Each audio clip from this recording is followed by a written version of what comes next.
Hi, welcome to our show. Well, hi, everybody!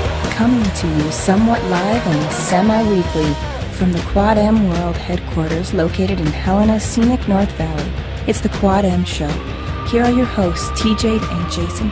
And as always, let's go ahead and start off by giving love to those that are giving us the love. I want to thank everybody checking us out. We got visitors coming in from Seattle, Washington, Boardman, Oregon, and I want to say is a special thing to this cat out in Boardman, Oregon. I'm seeing what you're doing. You're going back. You're checking out the old shows. You're playing catch up. And you're enjoying the Quad M Show. Thank you. That is a heartfelt thank you from me. Going back out and catching up and all the wacky hijinks that we've been doing here for God, I don't know, a couple years now. Years now. Bless your little pea picking heart. Yeah. Whomever you may be out there in Boardman, Oregon. Clifton, New Jersey. Portland, Oregon. Sao Paulo, Brazil. And I know that's not I'm not throwing that in the bots because they actually, it's the same IP address that went to various different places, so I know that they're legit. That's a legit Sao Paulo, Brazil. Right. San Antonio, Texas, Fort Wayne, Indiana, Chicago, Illinois, Charlottesville, Virginia, Beaverton, Oregon, of course the home office is out here in Helena, Montana, and San Francisco, and of course I would be remiss if I didn't say knee howdy to all of our bots. Knee howdy. All of our foreign bots. We can't forget you, each and every one of you. Speaking of bots, I'll have a little bit of a diatribe come segment 2, because every once in a while, TJ's got to be a grumpy old man and find something that pisses him off. This week pertaining to bots. So you got that looked forward to, kids. Right. As we're so often want to do. Bitch, piss, and moan, because we're grumpy old men. Right. And that's for the guy in Brazil.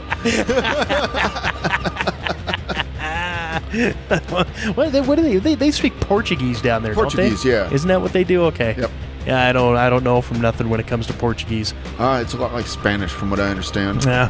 Like, sometimes some people that speak Portuguese can kind of muddle their way through Spanish type of deal. Sure. Pretty similar. Yeah. From what I understand.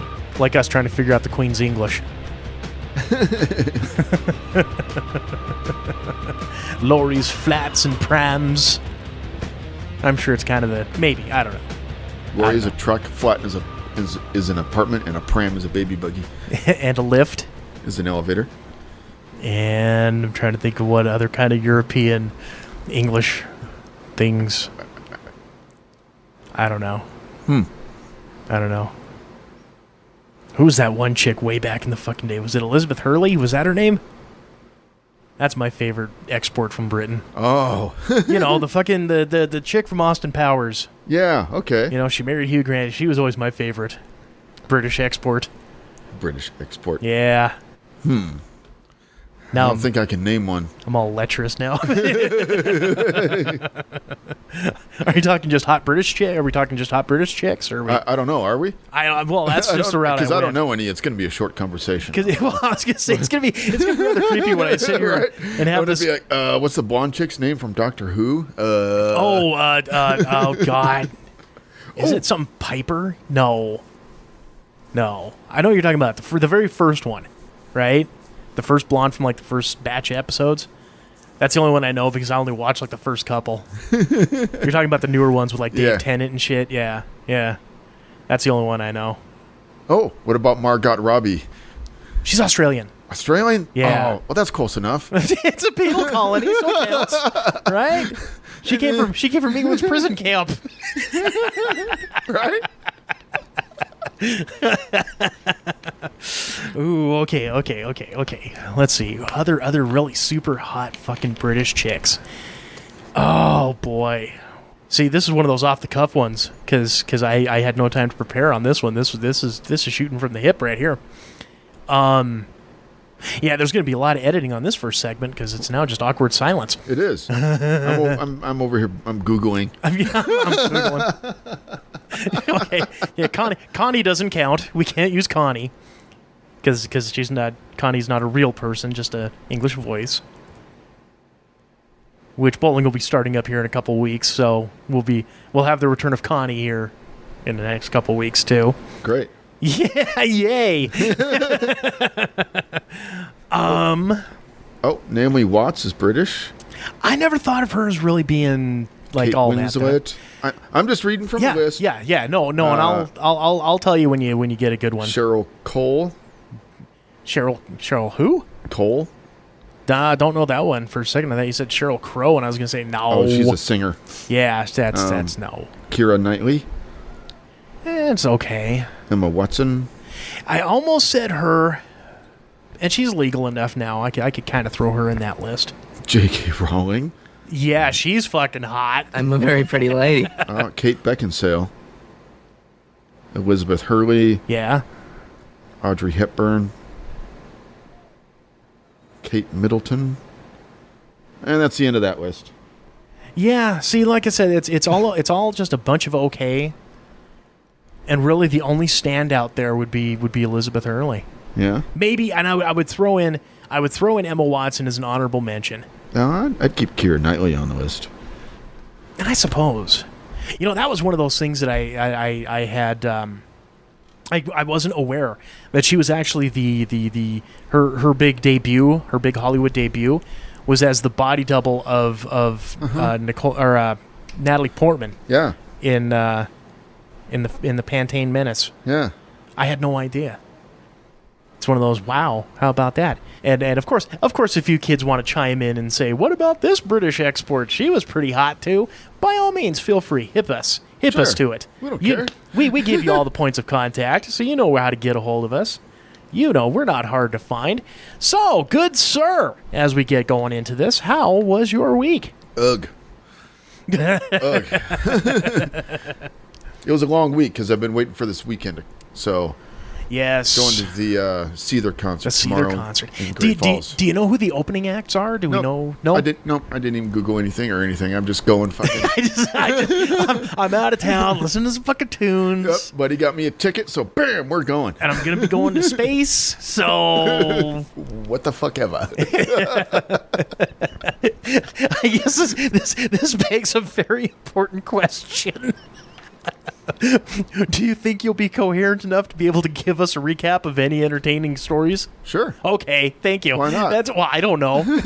Wow, man. Because it's a concert?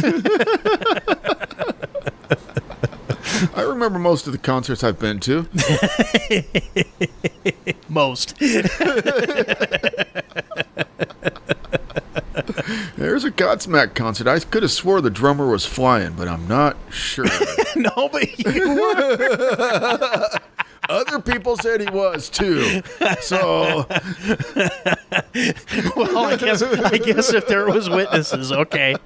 As the announcement comes over the PA and the fucking.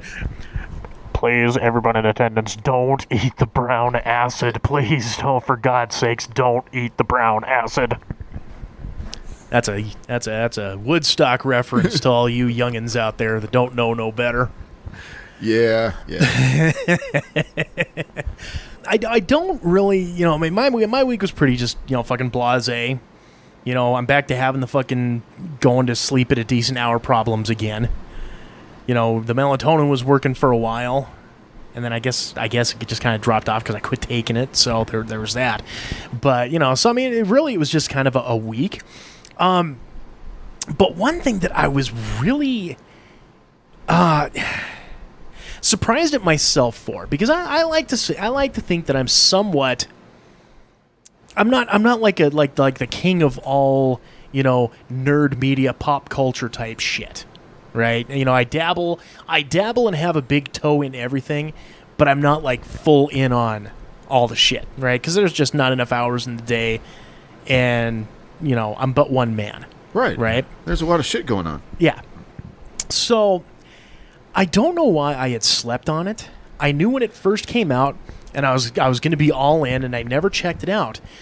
But, and I'm not going to, and I had thought about saving this for picks of the week, but I decided no, because it's entering into its like seventh season. Its seventh season premieres on August 10th. And that's the Voltron cartoon series on Netflix. Okay. Were you ever into Voltron as a kid? You know, the 5 lions joined to form the fucking Nope. ass-kicking Gestalt robot, the combiner robot that's out there whooping ass. I know what Voltron is, Yeah. Well, some of the kids out there might not. I never watched it as a kid. We never had cable or anything like that until so it was all like whatever could get through just the old rabbit ears. Yeah. Well, so and it was honestly, mostly just the G.I. Joe and Transformers and whatever could get from the Canadian station. Yeah. Well, and you know, and honestly, I don't ever think we actually had, you know, like broadcasted during the time that it was airing. We never had Voltron. I think I saw videotapes at the local video store, but it was always out. Huh. So I never even had a chance. But it was always that they just looked so freaking cool to this little 6-7-year-old kid in 1982, 1983. That is badass. Why can't I see that cartoon? You know, it's like we never had He-Man as a cartoon. We always had to fucking get the videotapes on that, you know, and rent them. So it was the same thing with the Voltron there. But it was always something, you know, again, I gotta pay attention to. And then there was like some, you know, shitty CGI fucking reboot that they did like late 90s, early 2000s that just looked like the shits. Huh. I gave that a couple episodes and said, fuck, piss on this. But this Voltron on Netflix is really fucking good. Well, it's still been like going on in Japan and stuff, right? Like there's still, isn't it bigger in Japan than it is in the U.S.? It didn't come from Japan. It can't. Yeah, it's got like this fucking weird. It's almost like Robotech in just like the weird sort of way that it came to the U.S. Because basically what it amounts to, it was like 3 different cartoons, and they kind of mashed them all together. And what they were going to do was there was like 3 different Voltrons that were out there. There was like the Lions that we all pretty much in the U.S. know and love. And that was the one they called Voltron 3. Because they were going to do like 3 different series. And they shit-canned it like 4 episodes into the second one because they had the cars that would turn into another version of Voltron. Okay. But they said, no, it's just going to confuse audiences, so they shit-canned it after like 4 episodes. But it was like a bunch of different things. It was like Go Lion was one cartoon, Lion Robot, Shukasatsu, fucking whatever. It was like an amalgamation of different shit. And I ended up like they re-released them in these like little metal cat-headed canisters, and I got like the first 3 volumes, and I was kind of into it for a little bit, but then it was just like, I kind of fell off. You know, it was good in concept, but execution-wise, it just kind of fell apart for me. So it wasn't I wasn't really big into it, other than just the concept of this fucking giant ass-kicking robot that the 5 lions come in, and I think that kind of fell more in line with my mentality when it came to Battle of the Planets or Gotcha Man, which was my introduction to anime. That was one of the original like team of 5 unite to become one type of a cartoon, but it was a way better show. This one on Netflix is really fucking good. Like, right on. I guess they got they got the 6 seasons that are up now. Season 7 comes out August 10th. And in like the last 2 days, I've burned through like the first season and about 4 episodes into season 2. And like, it's one of those things where I know, you know, like you dig on animation, you dig on cartoons if they're well done. Right. And I think you're pretty much okay with like the Japanese anime style of type of thing. But it does a really cool like amalgamation of animation and CGI. Okay. Like the lions are CGI, but the rest of the stuff is animation. Okay.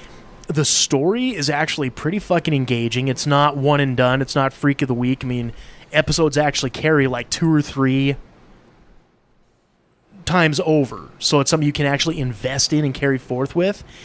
And I can't recommend this enough. And I'm all in with this Voltron on Netflix. I tried to get into one of your other Netflix recommendations. I've been trying to get into Flash. Okay. And I just can't do it. Okay. I couldn't get into it. I don't know. I couldn't get into it. Sorry. Kate Snow doesn't get knocked out enough for you. I don't know, man. She does. She's not concussed enough for your entertainment purposes. It almost had me when the blonde like secretary assistant girl from Arrow showed up. Oh, I was like, oh, there's a redeeming character from that other show that I hate. Maybe she'll spice this thing up.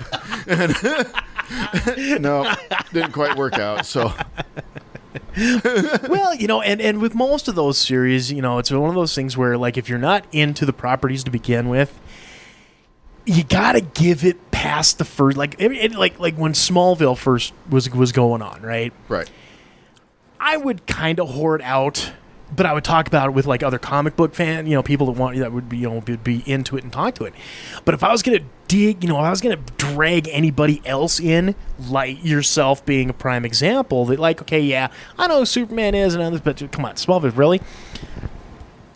I always have to say, the first 2 seasons, you just kind of gotta.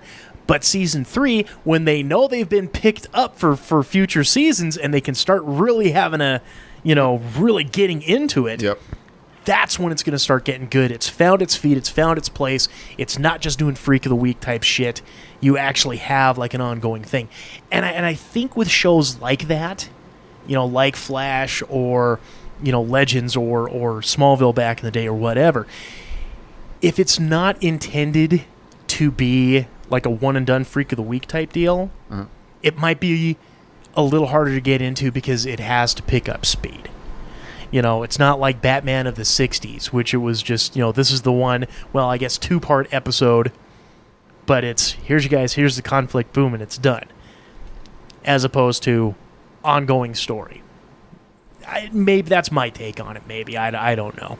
It wasn't, I don't know what the word I'm looking for is. The kid playing the Flash, I liked him and stuff. Everything else was just kind of like blah, I guess. Okay. Yeah, and here again, I would say, yeah, that's kind of one of those deals where if you have the patience and the time, continue forth with if you got nothing better to do, right? And it might grow on you. I love it. I think it's great. They keep up with a lot of the concepts that have been introduced throughout all the different continuities of the Flash.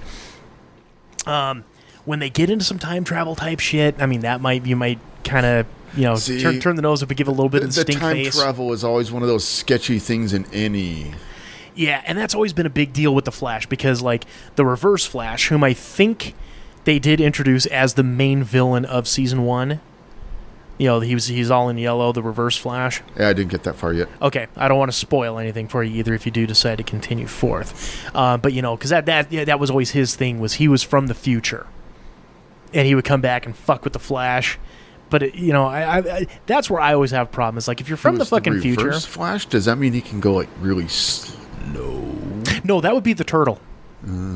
For Flash, what a tremendous superhero the Turtle must be. he was the villain too slow for the Flash to catch. That was his gimmick. Yeah. Hey, dude, it was the 60s. I don't think it works like that.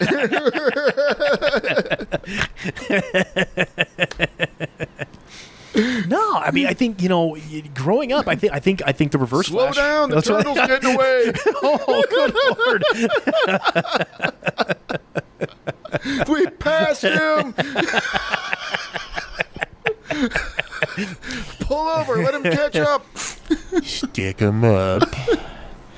Put all the money in the bag.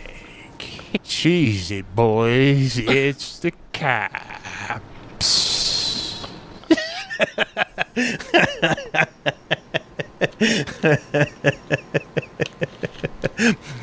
One more step and the whore gets it.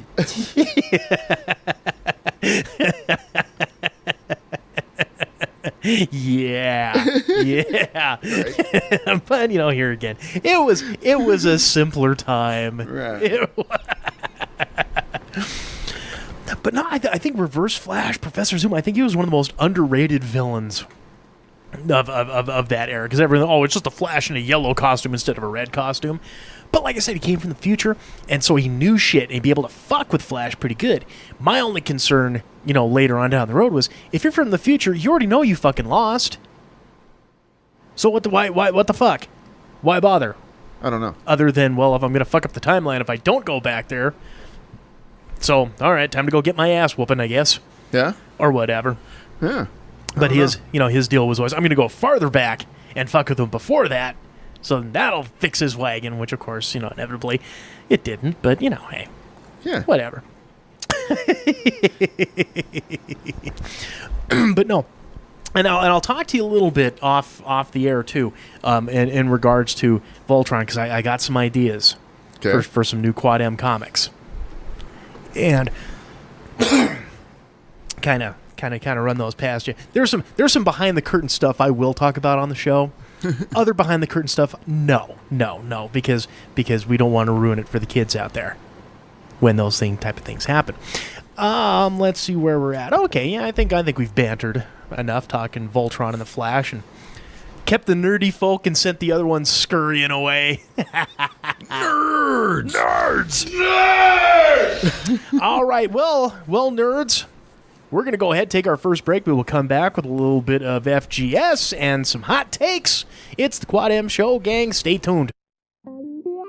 Have you checked out QuadMProductions.com lately? QuadMProductions.com is your direct access hookup to order the Enigma comic book series and download the Quad M Show podcast. Check the appearances page for upcoming events and contact us with any questions or comments. Don't be the only lonely soul who's missing out on all the fun. Visit us today at QuadMProductions.com. That's QuadMProductions.com. You're listening to the Quad M Show. Segment 2. Welcome back to the second segment of this here Quad M Show. And this is, once again, we are your hosts. This is TJ. Jason. Welcome back to the show. And as always, this second segment is brought to you in part by Mirror Salon and Spa. Now, I know you folks are seeing those pics online, and you're saying to yourselves, damn, how does TJ get that awesome hair? Well, I'm here to tell you that's only a small part of it. The big... I'd keep it in, but I fucked up. The big credit, however, goes to Shauna and all the fine folks over there at Mirror. Now, if you go in there after you're done listening to this show and you get yourself an appointment, get your reservation for anything, hair, nail, spa treatment, whatever it is you want, you tell them Quad M sent you, you get yourself $5 off any service they provide. That's awful cool of them. That's awful nice. So please, partake, enjoy. Compliments of the Quad M Show. Give them a call today. Set up that reservation, 406-603-0644, or stop on in 2043 North Last Chance Gulch in Helena. That is Mirror Salon and Spa. Spa. They didn't change it to the Yeehaw Salon and Spa. No. Didn't like that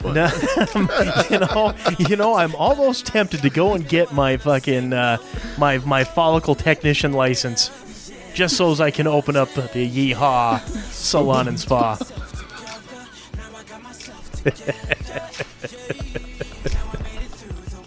Oh, fucking A. You go in there, it's just a fucking closet with a Flowbee in it. It's just a Flowbee. One of those foot massagers from Walmart.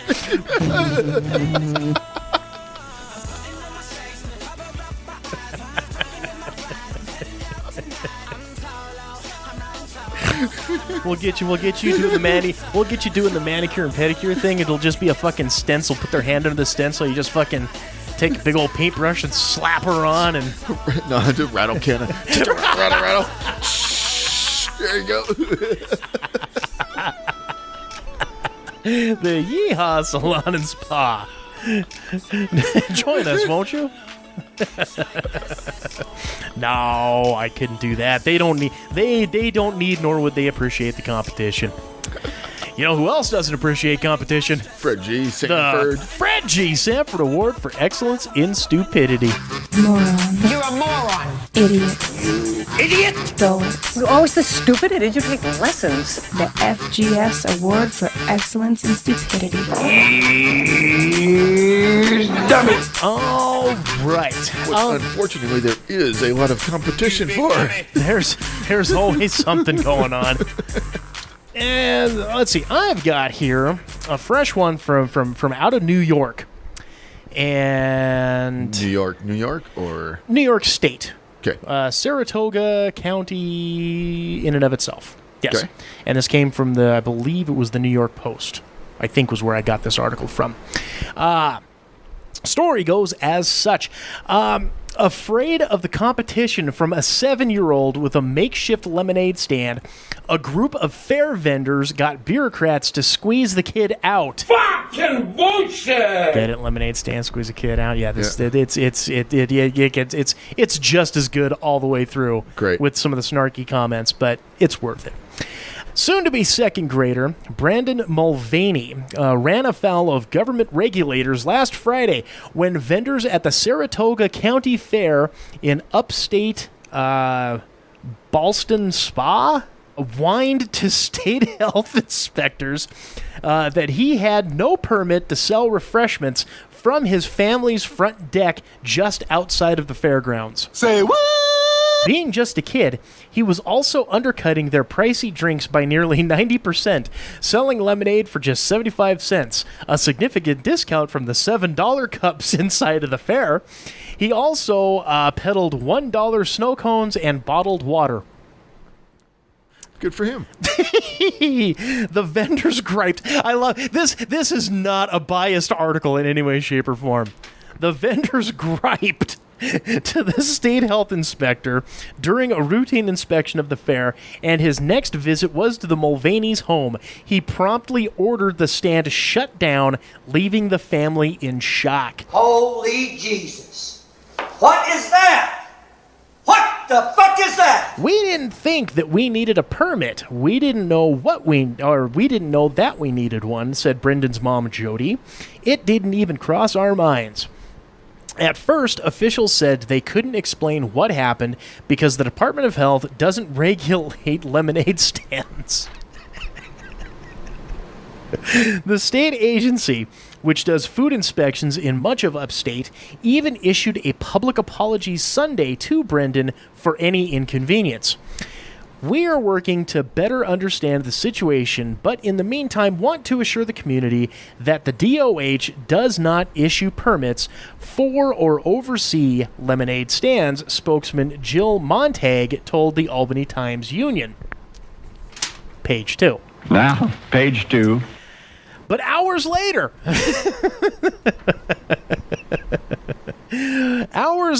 the bureaucrats did an about-face and declared a permit was indeed required, even for a stand on the Mulvaney's front porch. It is the opinion of the inspector. The lemonade stand was in line with vendors inside of the fair. He did not see any child, DOH spokesman Gary Holmes said. I have zero interest in creating conflict with a family and certainly not with a cute little kid.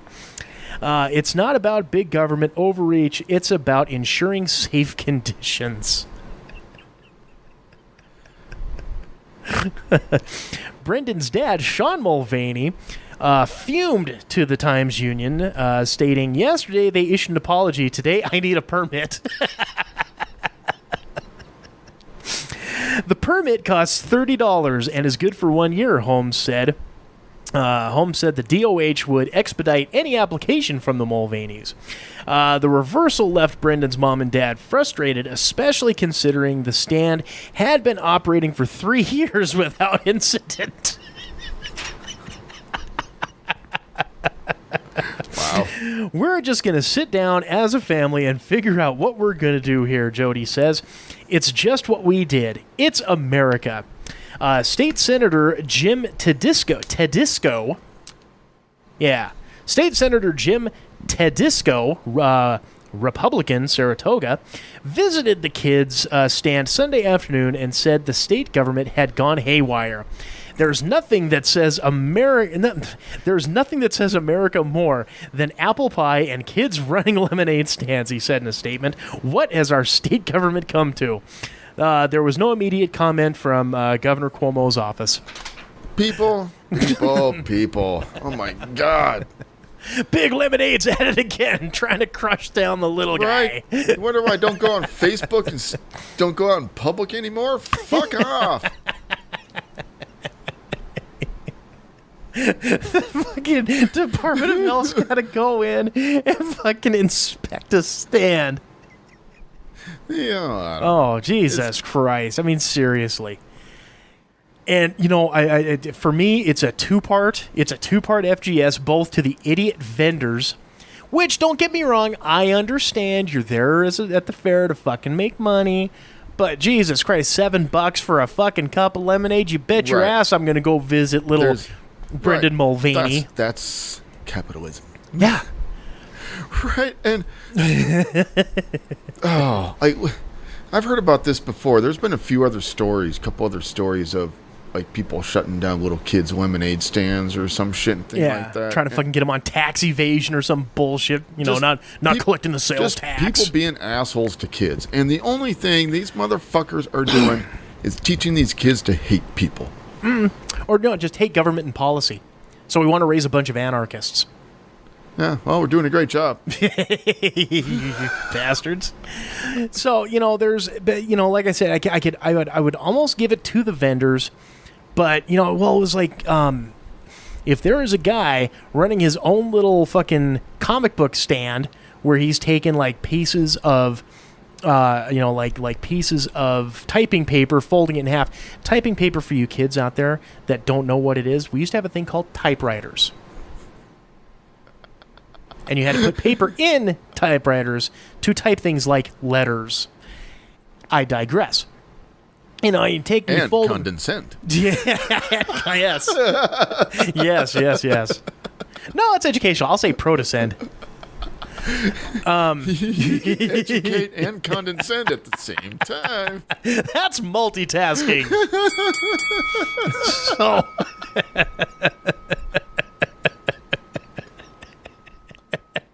Yeah, I could be a dick sometimes. So, anyways, you have some kid out there takes his type paper, folds it in half, staples it, and creates his own little comics and wants to sell them for 50 cents. You're not going to have us guys in Artist Alley bitch about that. And to me, it's the same fucking thing. I mean, good Lord. I'm just wondering where he got the ice for the snow cones. You think he had one of those old Snoopy snow cone maker deals? You can, other larger places, you can actually buy bags of like crushed ice and stuff. Oh, really? Yeah. Well, I'm gonna stick to my. You're just used to cubes and blocks. And get with the times, old man. Yep.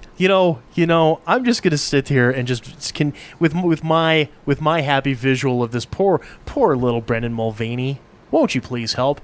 I'm just gonna see with his little box like Lucy's psychiatrist office from the Peanuts, with the thing and the two posts and the sign up top. I'm just gonna continue with that visual right there.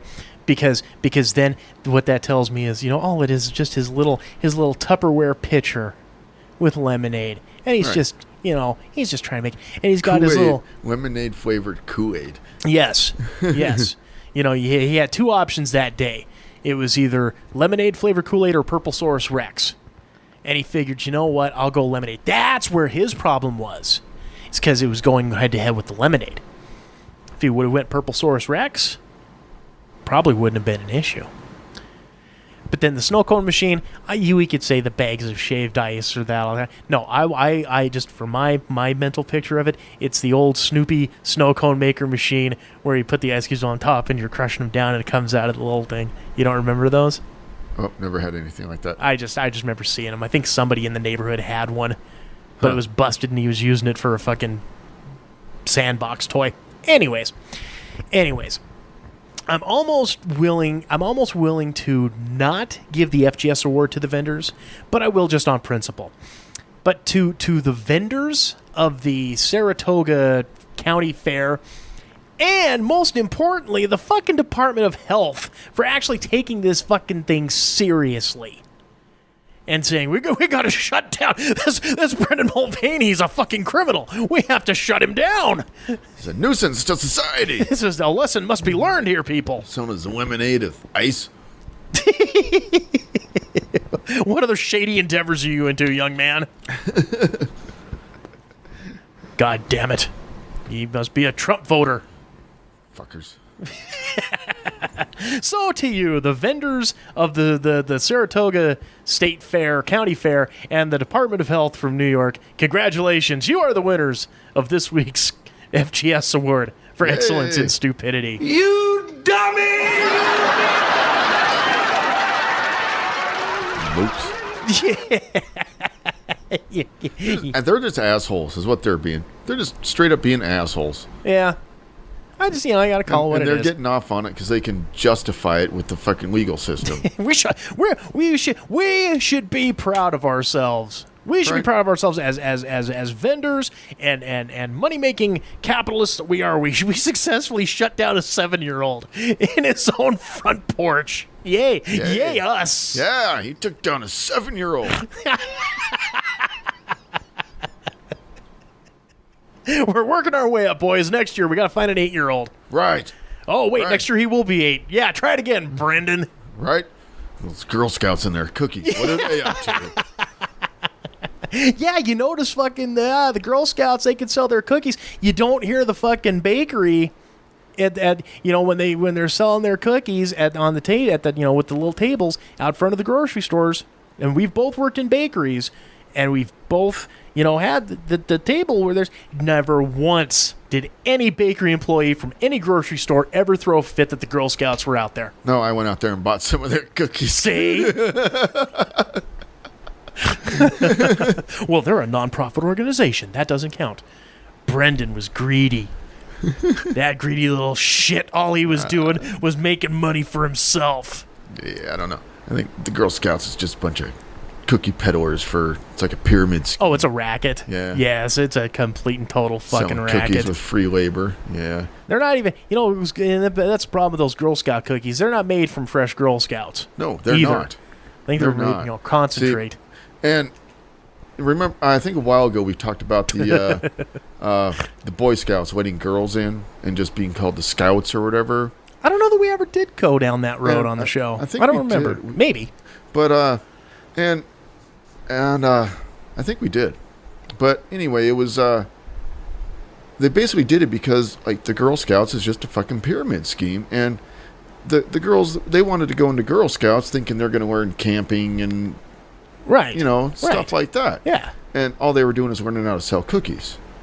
Meanwhile, while the Boy Scouts over here, they're learning how to do stuff. Yeah. Oh yeah. No, and with under the context of this is fucking this is ridiculous as opposed to actually learning important life skills. Mm-hmm. I do support that. I don't have a problem with that. But and correct me if I'm wrong, because I honestly don't know. But didn't the Brownies or the Bluebirds actually do that? And then those organizations just kind of went the way of the dodo. I've never heard anything about the Brownies or the Bluebirds in decades. I haven't either. Another one I haven't heard from in a long time is the, do you remember Awanas?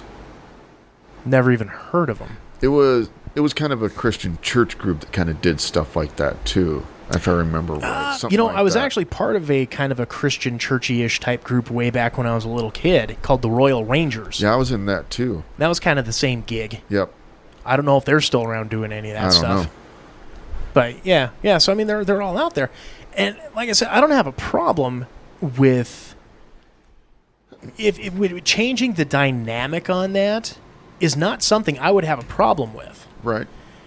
The only issue that I would have would be when it comes to camp out time. Okay.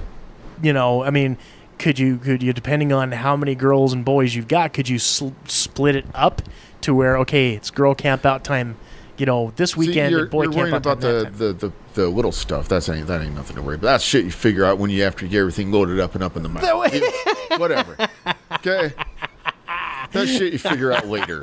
Okay. You don't know how camping works. See? Oh, well, you get out of it, the thing. You just get all your shit and get there. Then you figure it out when you're there. Don't even know where you're going yet. You just know where you're going. Yeah, you don't.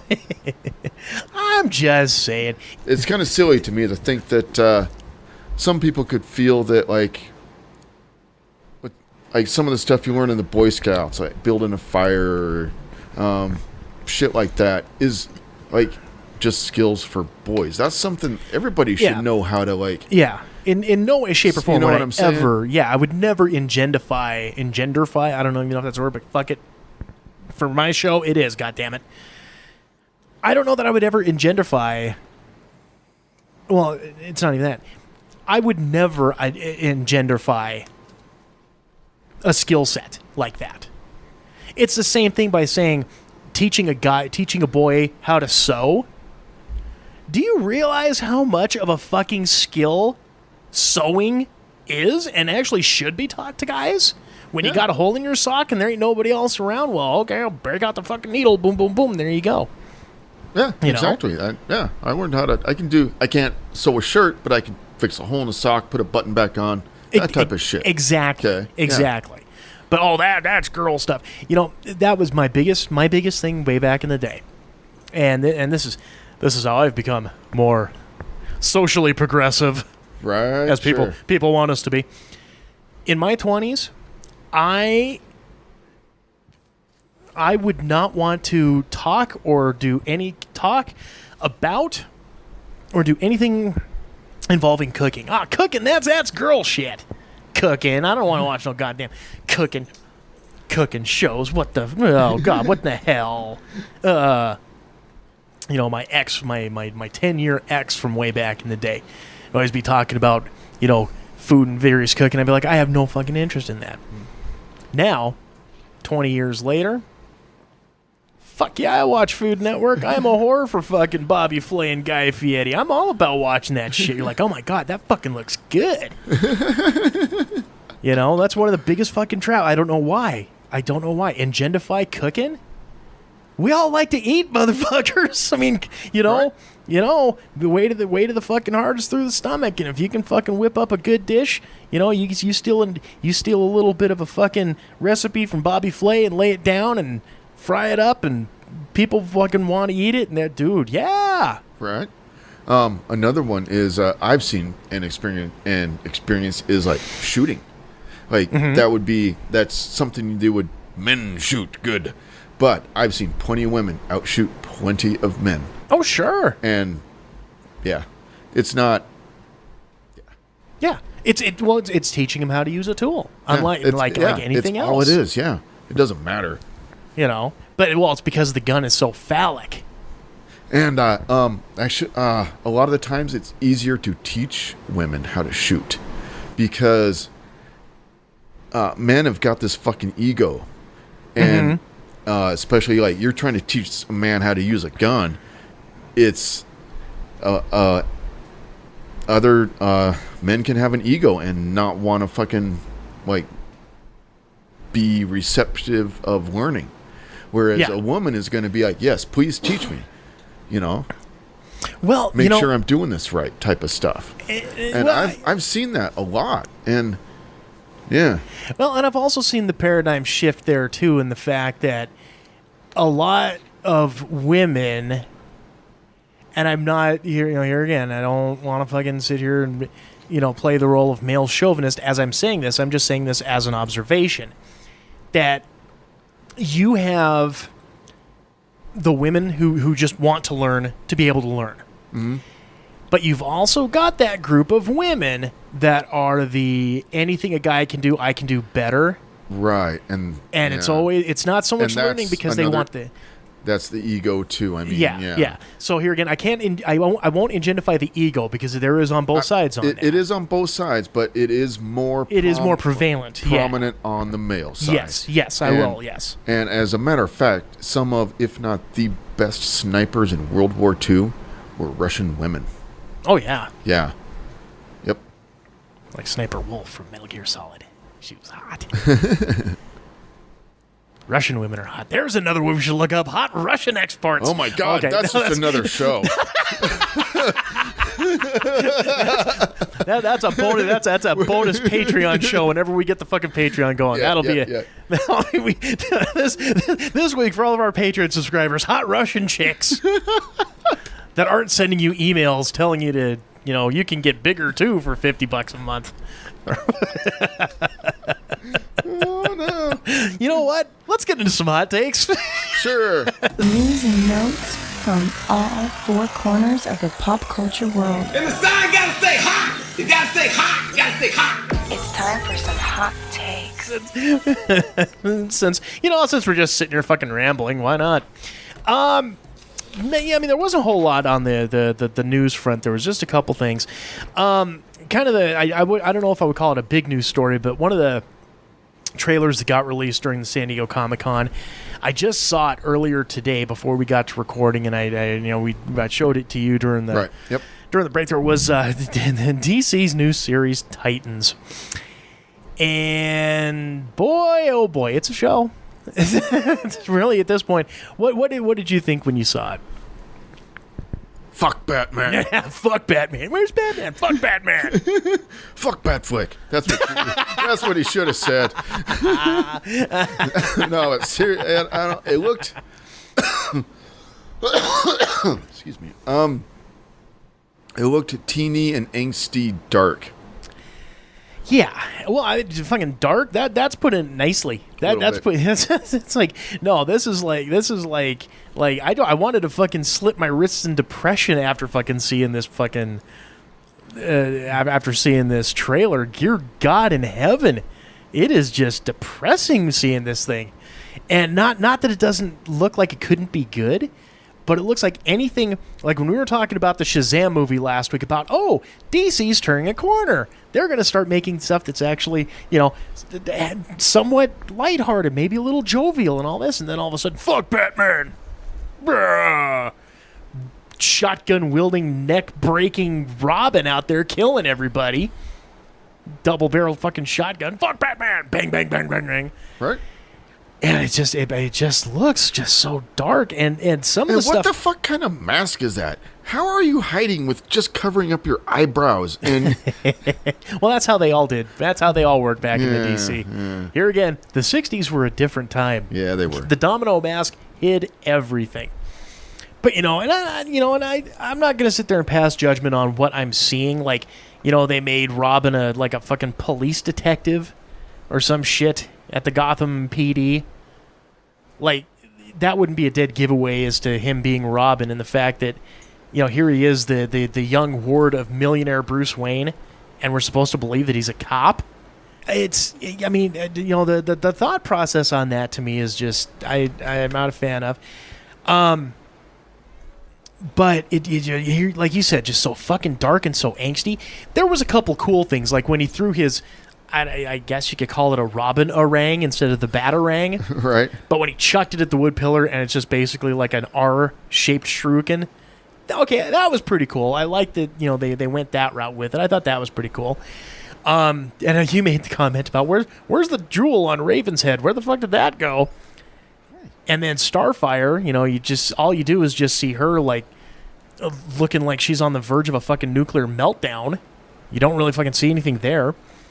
I didn't see Changeling, and I think they're not putting in Cyborg because he's in the Justice League movies. But I think the worst thing about all of it is the fact that this is only going to be available through the DC online subscription service. Oh. Okay. Like originally, because it was originally going to be on TNT. But then TNT said, no, we can't have anything this depressing on the air. And so, like, it's part of this fucking DC subscription online deal where for like $7 or $8 a month, you can get comic books and this type of content and whatever. And I think what it boils down to, I honestly think this show will be doomed for failure. Yeah. I know I'm not, unless it comes out on DVD or if by some fluke Netflix picks it up, maybe. But if DC's doing their own online deal with it, it ain't going to be on Netflix, so I don't see me partaking in it anytime soon. So for all the tens of people that are subscribed, I let us know. Enjoy.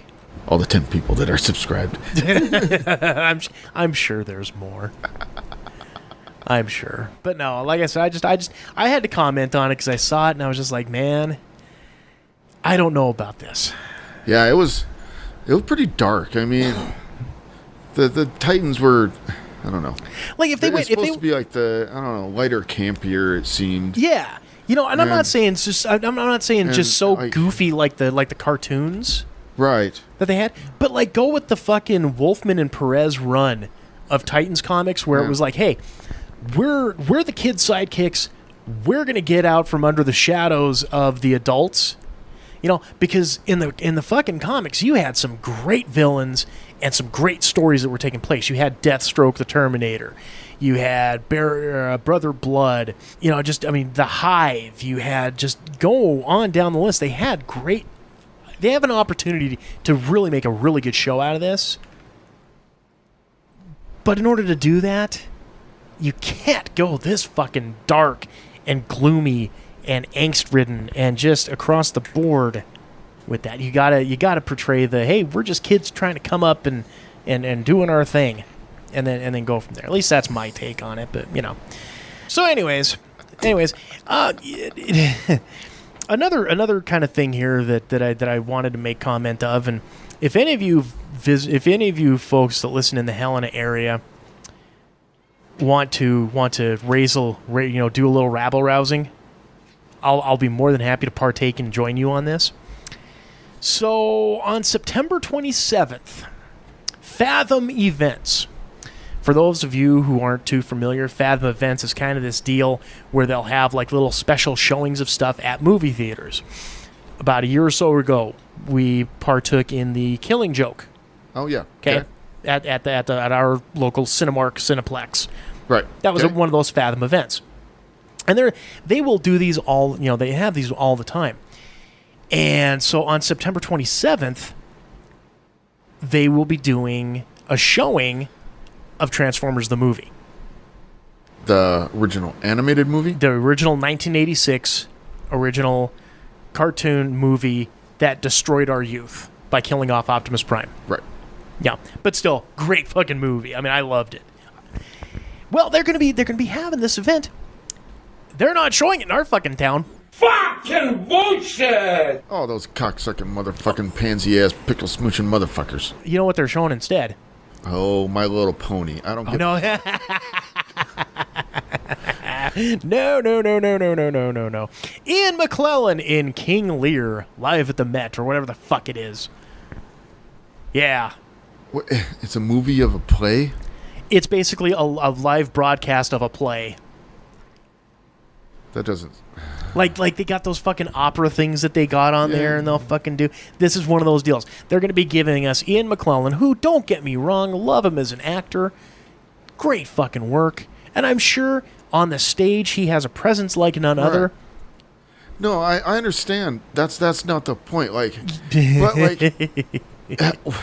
a broadcast of a play. That's not how plays work. That's not how it works. That's not how any of this works. That's not how it works. Right. I mean, okay. That's how they tried TV, and then they're like, this kind of sucks. We're gonna have to spice it up a little bit, and that's how we get TV with different camera angles and scene settings. Yeah, what we like to fucking exactly. Do. And that's why today it's separate. You got your TV, movies, and your plays, because that's why it's referred to as stage and screen. Yeah. Not stage on screen.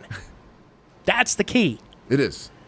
It is. And so I did a little looking around. Apparently, if I want to drive my ass all the way to Bozeman or Billings, I could certainly go and do that. Oh, man. Billings is not worth the drive, but Bozeman isn't really either. Yeah, but Bozeman's, just outside of an hour. It's not that far. But you've got like a fucking 97-inch TV screen. You can just sit close and turn the sound up, and bam, there you go. That's not the same.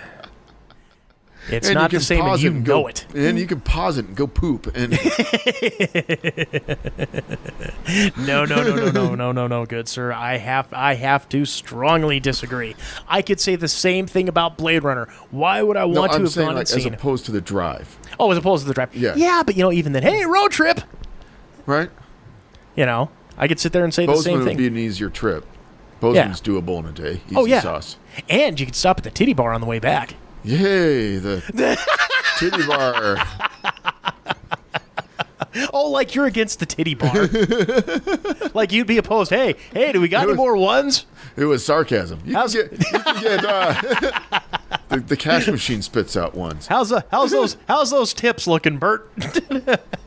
Got the roll right here. Yeah. You had a bucket of change.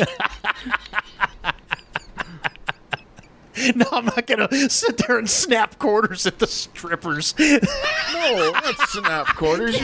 Get off the stage, man. You just put a stack of quarters on the rail.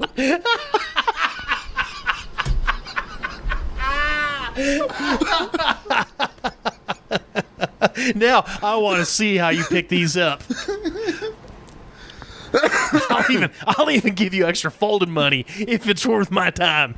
Let's go.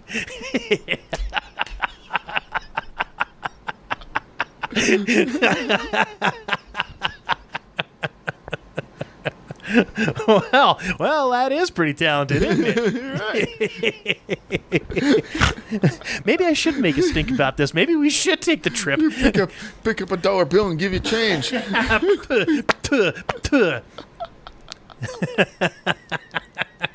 Oh yeah, there you go. Remember the change dispensers? The dudes were on their belts. You just press her in the belly button.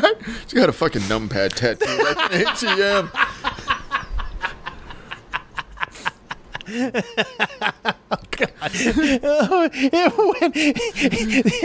Got a post-it note on there, chip available soon. No, she turns around. Oh yeah, that's the reader. Oh wait, gotta turn around so my neck strips towards the thing. Shing! Look at the arrow. There's a picture even. It's tattooed on her ass how they need to direct the card. See. Oh shit, it's not reading it. Anybody got a plastic bag? God. Oh, this is why I love this show so much. Talking about Transformers, the 1986 cartoon, and then we just go into strippers. Of course, that's how it works. and how they're nothing more than ATMs. It just went there. Oh, God bless it.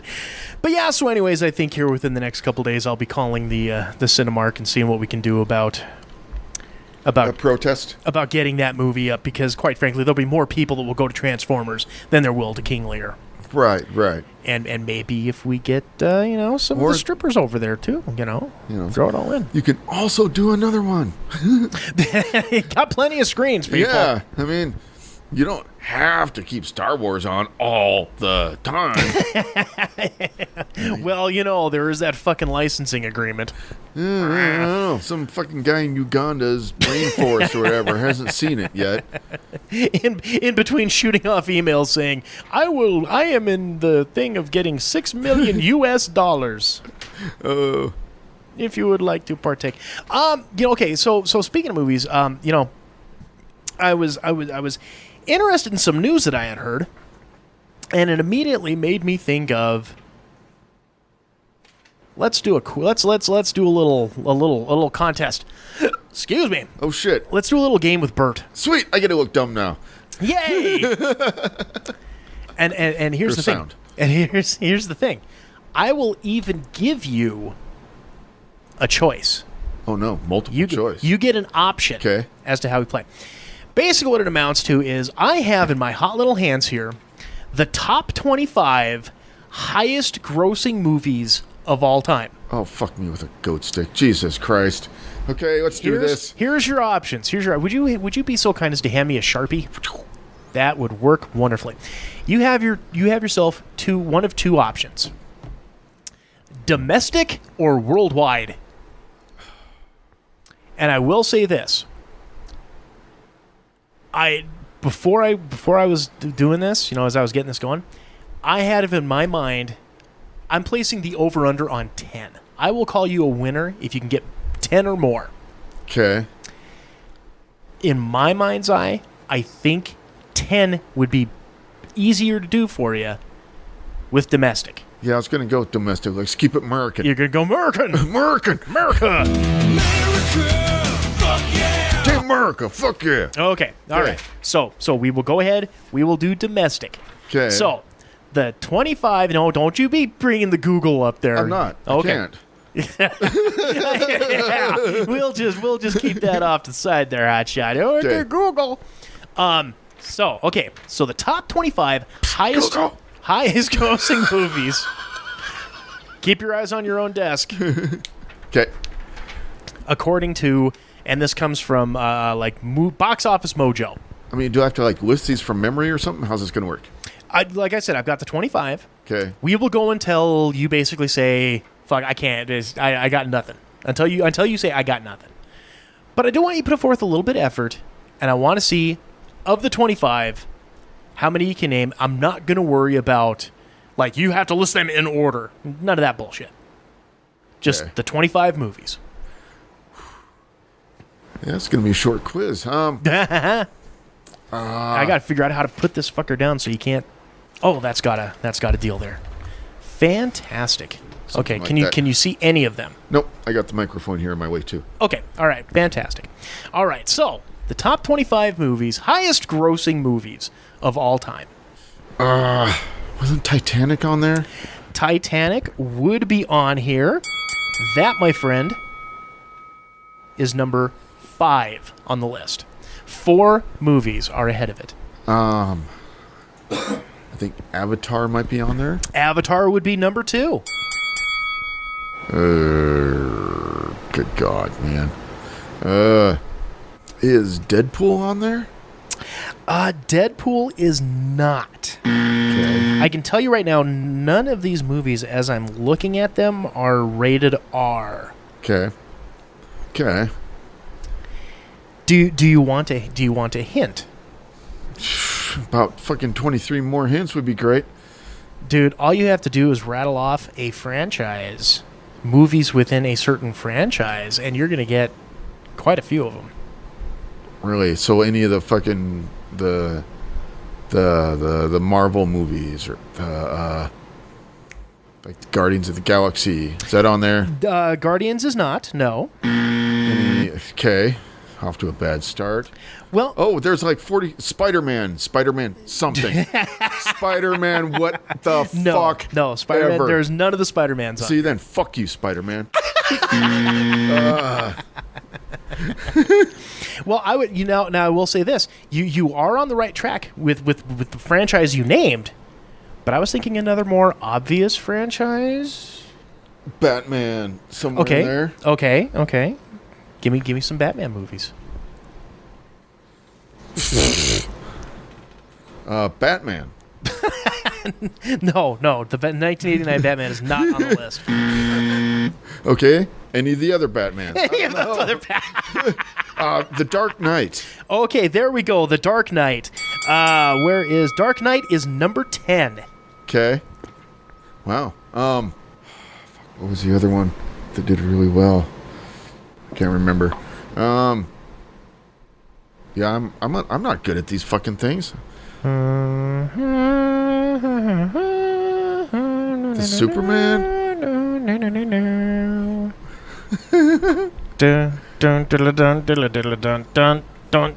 Well, yeah, Star Wars. There, okay. So let's name some Star Wars movies, shall we?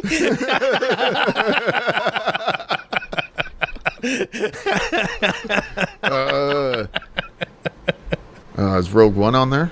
I thought it was. Force Awakens? No. Force Awakens would be the number one movie. The highest grossing domestic movie of all time Yeah, would be The Force Awakens. I didn't even know that. So Yeah, well, you do now. I bet you Solo's not on there. No, yeah, that would be a correct answer, sir. Yes, it is not on there. Where is The Last Jedi?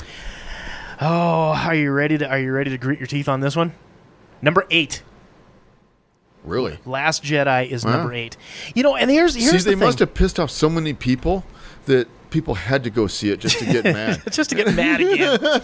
Well, and you know, the other thing too is I don't think that the movies in and of themselves, the dollar amounts reflect inflation. I don't know. Okay. Because, you know, here again, there's a couple other ones on here that I'm surprised would be on the list based on that. Like if it was like ticket sales, I would expect one of them to be way fucking higher. But, you know, here again, that's just me. Huh. And Yep. right now we've got you at 5. 5. Can you come up with 5 more movies? No, I really can't because you giving me hints for the other ones. So. Okay. All right. Deal here. You want me to go ahead and read them down? Sure. Okay. Starting at number 25. Starting at number 25, we got Iron Man 3. Okay. Number 24, Wonder Woman. Okay. Number 23, Toy Story 3. Huh. Okay.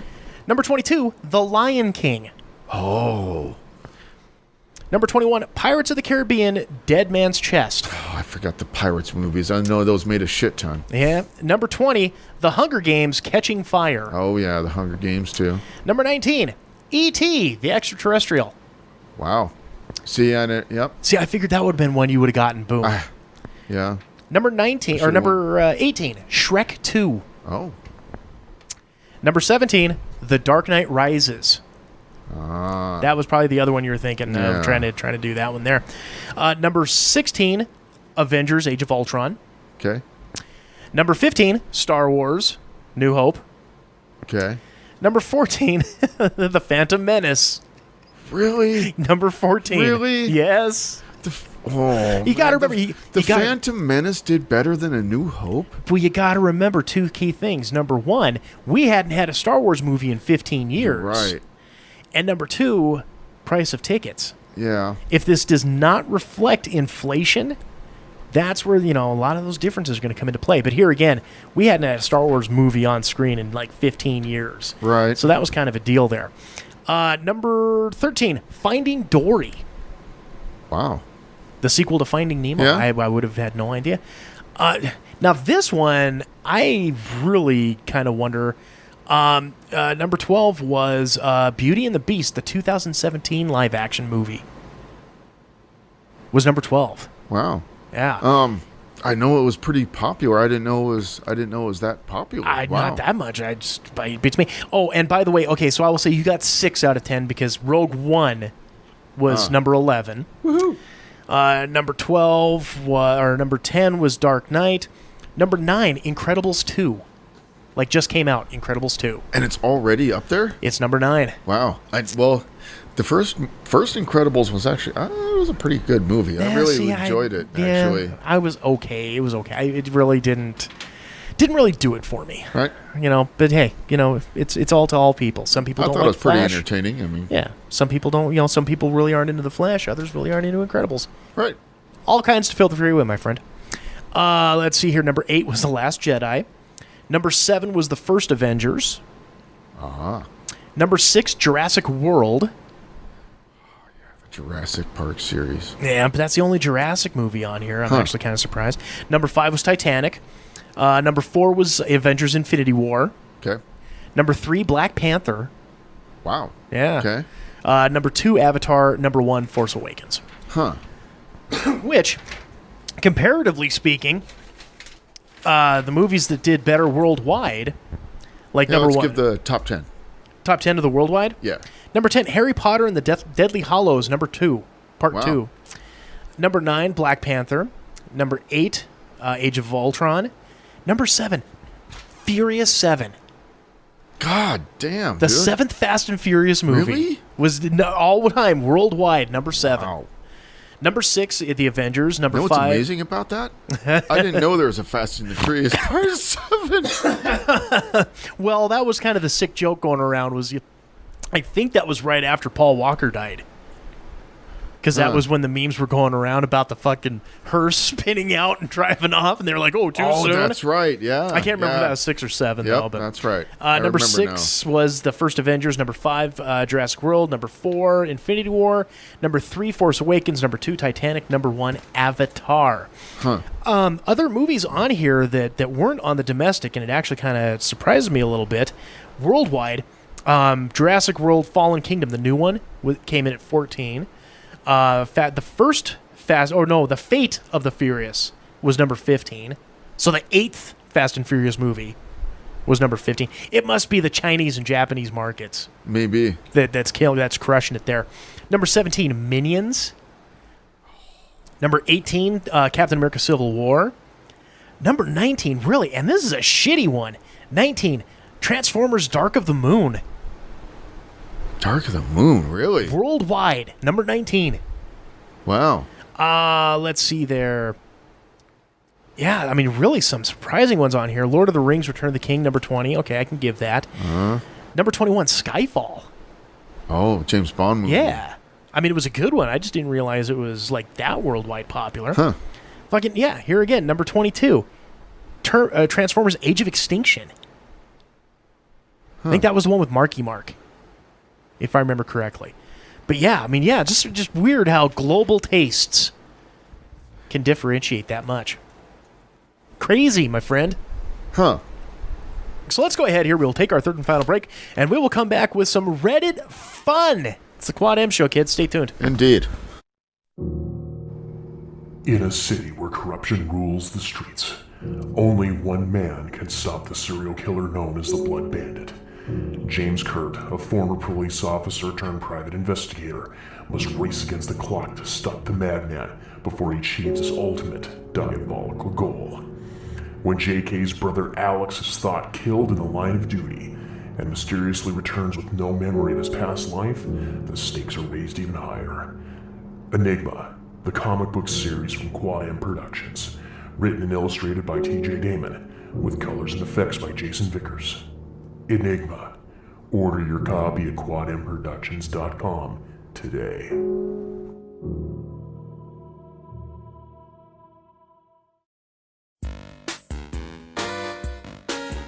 You're listening to the Quad M Show. Segment 3. Welcome back to the third and final segment of this here Quad M Show. Again, we are your hosts. I'm TJ. And Jason. Those guys are retards. And this final third segment is brought to you in part by DeeplyDapper.com.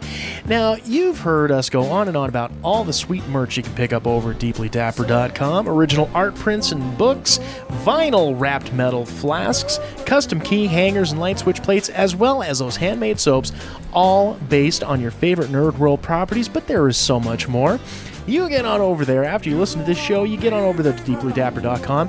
Check out the 3D Podcasket. Check out the Robot Kraken podcast. Check out all of the sweet shit that our good friend out there, Chris McClanahan, is putting out for you. You owe it to yourself. Get on out there and do it. What were you going to do? I'm sorry. What? No better living through tentacles? Oh, well, no. I'll be getting to that, good sir. As he brings up, get on over there today, DeeplyDapper.com. Once again, that is DeeplyDapper.com. Better living through tentacles. Tentacles. Right. Yeah, like Chris's work is pretty incredible. Oh, we got the street joke. Yep. I was thinking about some all week.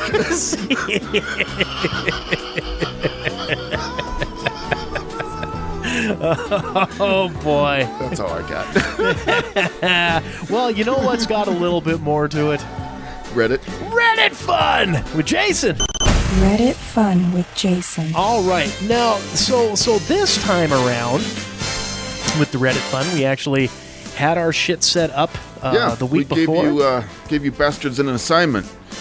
And some people did their homework. And here's what I'll say for the disclaimer on that.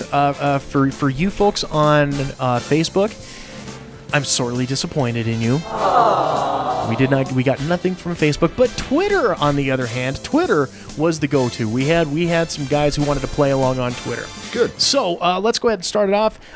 Good sir, what did the Hive Mind have for us this week? The Hive Mind, well, the question was, you're tasked with destroying the world in the most creative way.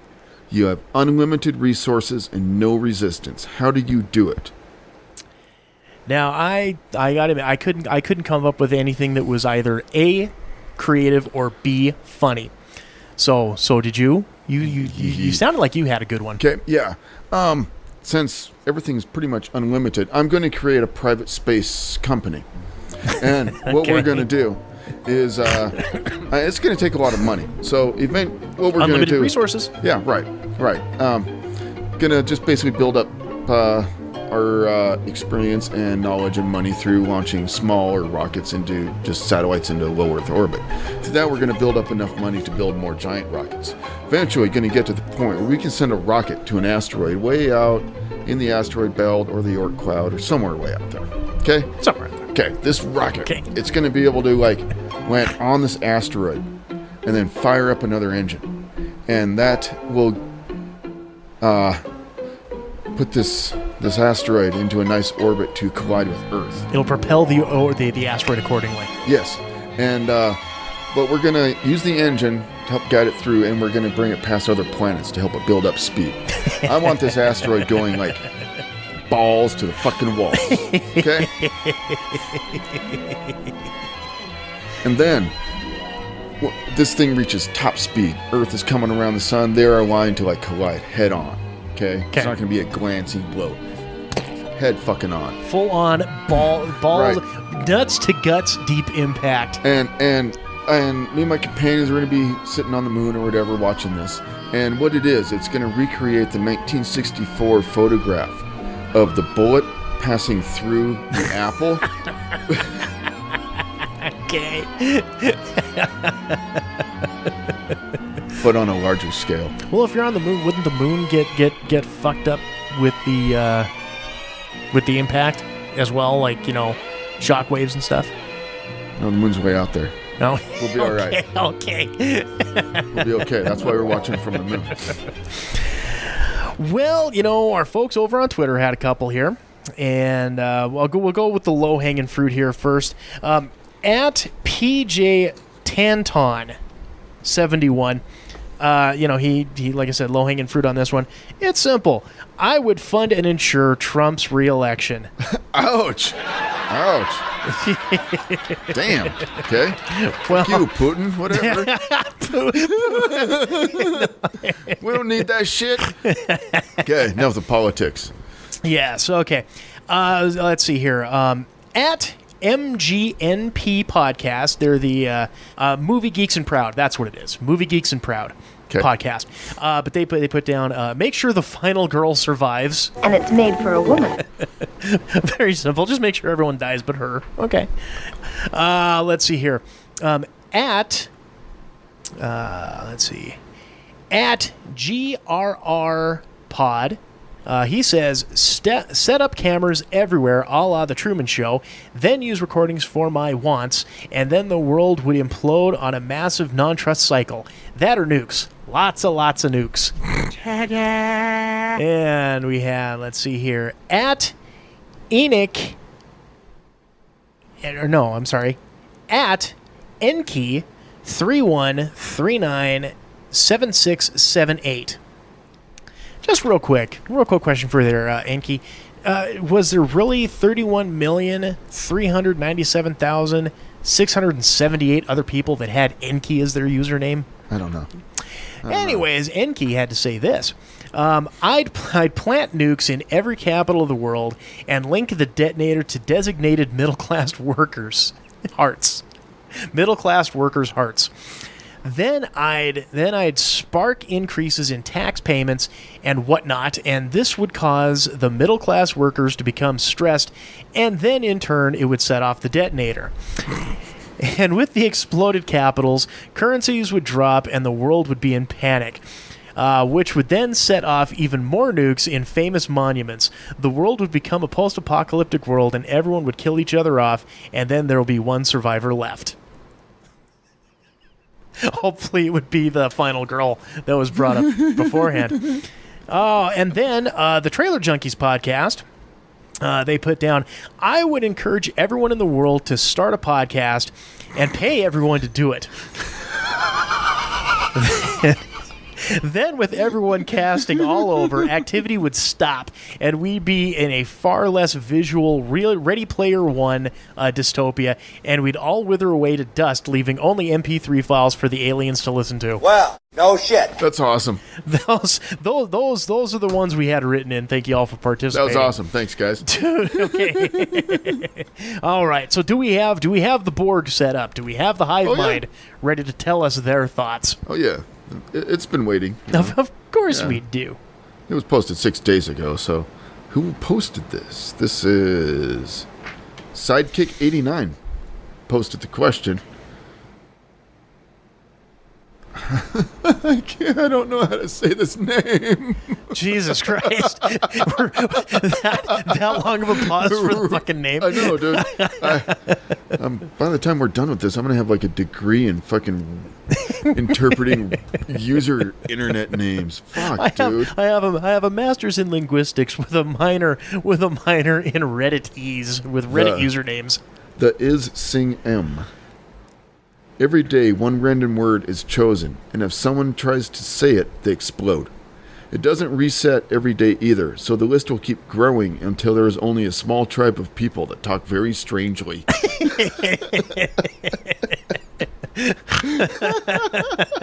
The boom!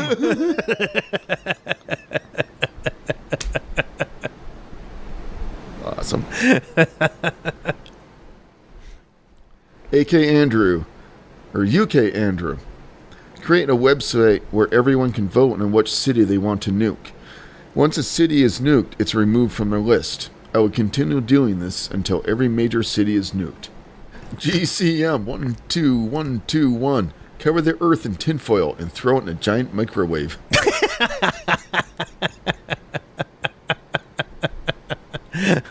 Fucking A. That's brilliant.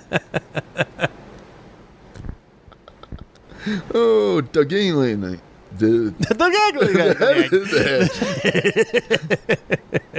Dugillion. Everyone on the planet gathers at the equator and begins digging until the planet is halved. Winner, winner, chicken dinner. I don't think so. Winner, winner, sheen dinner. Get shovels ready, kids. Will Lanata. DNA modifying nanobots. Slowly, over a few years, everyone will be turned into Sean Bean. No one will survive.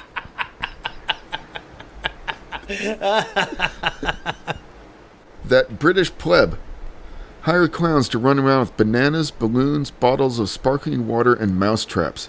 They don't do anything, but they keep giggling and saying, "It's coming." Hope this causes mass confusion and insanity and let humanity destroy themselves in the following chaos.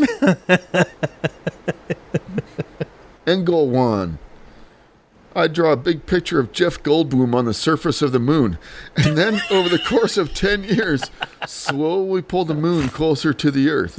The inhabitants of the world would tremble, and the inevitable fact of death approaches.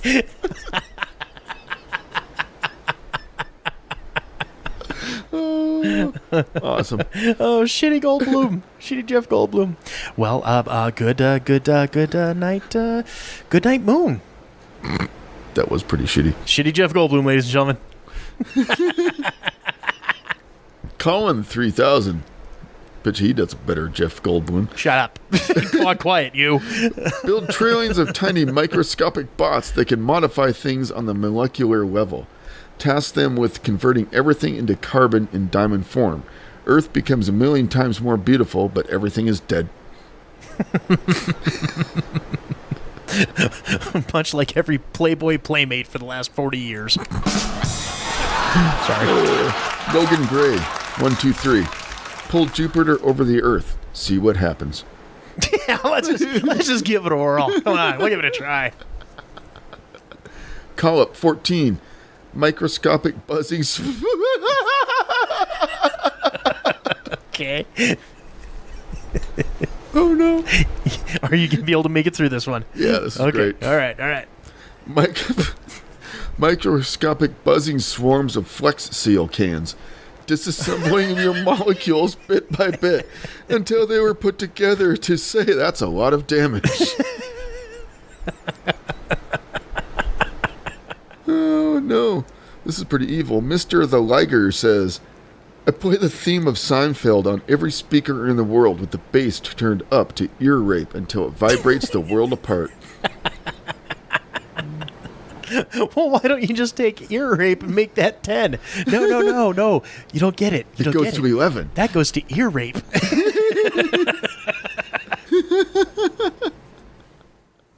Ray the Red says, deconstruct Earth to build a Dyson sphere. Now I feel stupid. Do you need to explain what a Dyson sphere is? Yes. Okay. Because I don't think too good.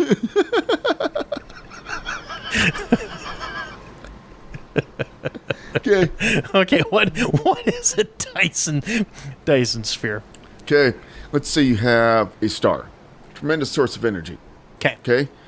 You are a very advanced alien race, and you basically build a sphere around a star. Okay. Thus harvesting like 100% of that star's energy. Of this energy. Okay. Yes. And basically like living on the inside of the sphere. Okay. Like the inside surface of the sphere. Yes. Living on there. Okay. Okay. Dyson sphere. Okay. Duh. Duh. No, seriously, I just wanted to make sure the kids out there understood. If I'm going to do that right. Yes. Educational and condescending. Awesome. That's what we do. Duh. Okay. You would der. You would the derp. You why-a-der. Anyway, genetically modified birds fly down on and dismantle everything. Okay. Piece by piece and take it up into orbit, leaving it to circle a fractured, fragmented planet. I like the guys shoveling dirt on the fucking equator better. Right? Plasmic dynamite. Build a giant space machine that warps gravity. Use it to turn the Earth into an enormous rubber duck that spits magma. Now, okay, there's creativity with unlimited resources. Magma. And the beauty of that is that none of it made sense. Warp and change Earth's gravity to make it into a giant rubber duck that spits magma. Just the entire the entire concept of that is amazingly awesome and ludicrous all at the same time. Weed Cup says, use greenhouse gases to slowly increase the temperature of the Earth. Then have scientists, lobbyists, and politicians argue about it for years until the Earth finally burns out. Seems to be working so far, suckers. Ah, another one of our low-hanging fruit folk. The digital gentleman quotes, no resistance. So, can I just kill everyone slowly with a spoon? There, that's the winner right there. How do we move that guy to the top? Upvotes, son. Upvotes and karma. Well, it's too late now. It's 2 weeks old. Nope. 6 days old. Yeah, I like that one. With no resistance? Fuck, I'll do it. One-Eyed Wanderer says, superglue the anuses of every creature, including the equivalent for microbes. Yeah, microbe anus. Oh, no. I'm not going to read all that. Story time? Yeah. Oh, okay. Yeah. Those are some really elaborate plans. And we don't have time for elaborate. We don't. Like Gold Dragon 2200 says, 2 words, Battle Royale. Yes, there you go. believe this is going to be pronounced Billy. Or Bill One Eye. Bill One Y. Okay. Bill One Y. Introduce social media. Let the world destroy itself. Ah. Mm-hmm. See, here's the problem with this, kids, is that when you try to be snarky, and you seem like you want to be topical and snarky, it doesn't work. You just come off sounding snarky. This one sounds like a comic book plot. Sad Dragon 1007. Build a robot that is the absolute perfect human killing machine, and that's also able to self-reproduce. Send it away to a planet light years away to reproduce, evolve, and build an army of super strong human killing robots. After several thousand years, the robots come back to Earth to wipe out humanity and take over the planet for themselves. Yeah, pretty much. Rotten cheese 122. Make everyone lactose intolerant. Then feed them all only milk until they fart so much the ozone layer deteriorates and the world burns from exposure to the sun's rays. There's a boy. End the world with farts, and that's how we're going to end the that. world with farts. That's how we end that on this show. On a high note. Now, I did do a little peeking here, unfortunately, because, the paper was right there in front of me. So let's go ahead and talk. Picks of the week. Oh, yeah, I wrote something down, didn't I? Yes, you did. I don't know if you watched the series on Netflix. Yes, I have. The Toys That Made Us. Yes, I have. They're fucking amazing awesome. Show. I thought they were going to be like dumb or whatever, and they were actually really, really fucking neat and interesting. Yeah, no, it's a really good show. And basically just the history of toys. And it goes through like iconic type of toys, like your Transformers and G.I. Joes and this and that. It's really well done. I liked it a lot. The two I liked the most in the ones I've watched are the Transformers. Mm-hmm. How those were like, I didn't know that those were the first Transformers were basically just these Japanese toys with different stickers on them almost. Mm-hmm. Yeah. And they came with little mini men. Yeah, and they shit, yeah. Yeah, and then they blew up from there. Another one I liked was the Lego one. The Lego story. Mm-hmm. The little tidbit how they used to bury the molds in the foundations of their new factories so that people wouldn't get at their original molds. Right. Yeah. Yeah, and I think it's just I think that's a Netflix exclusive. I think so. So you got to have the Flix and Net to get it. But yeah, no, it's definitely worth the time. And continuing on the toy motif. Now, I like I said, I wasn't going to do Voltron. The Netflix series is my pick of the week.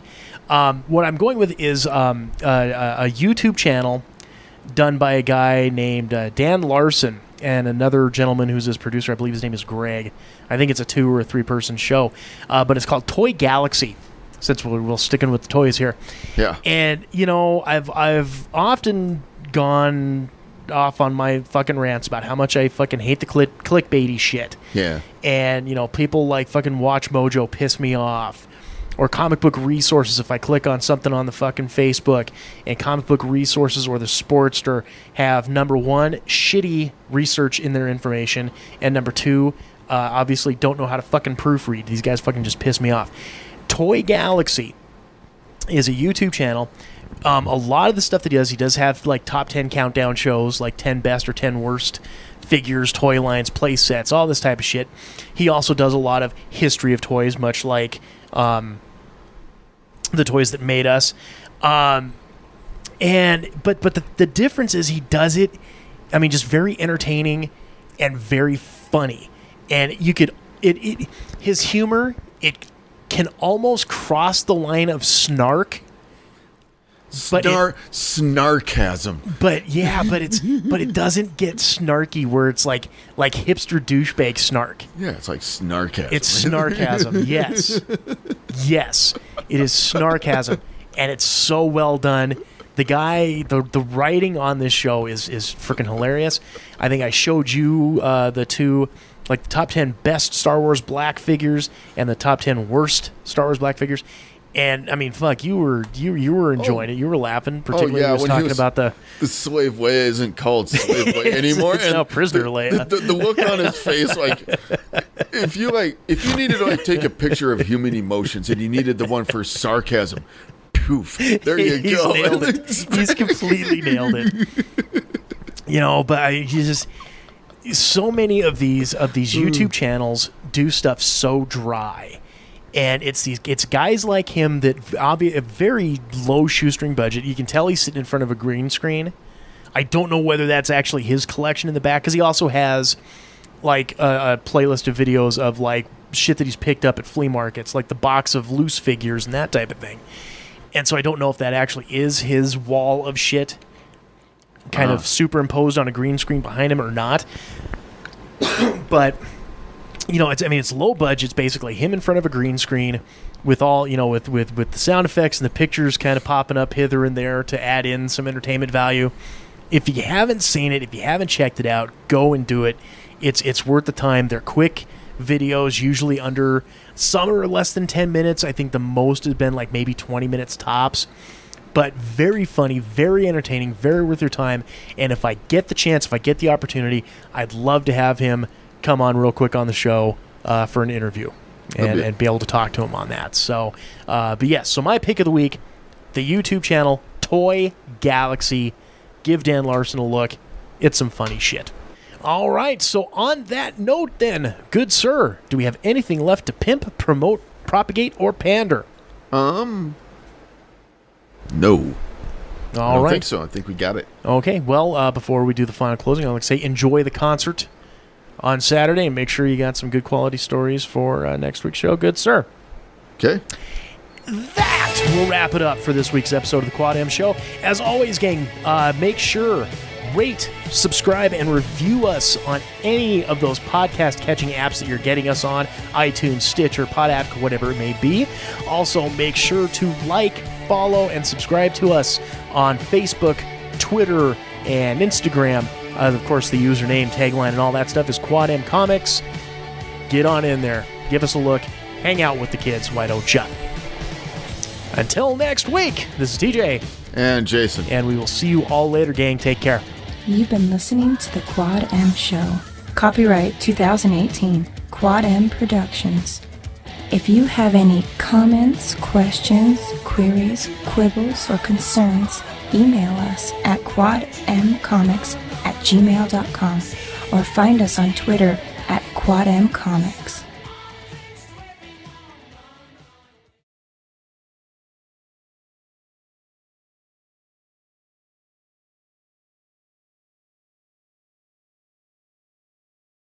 It's yum yum fun that is cool and keen, and its name is the Snoopy Snow Cone Machine. You put ice cubes in and get a snow cone out. This is fun. Yum yum fun is what it's all about. Some assembly required, and you mix the punch flavor. It's yummy, Snoopy. It's yum yum fun that is cool and keen, Yummy. and its name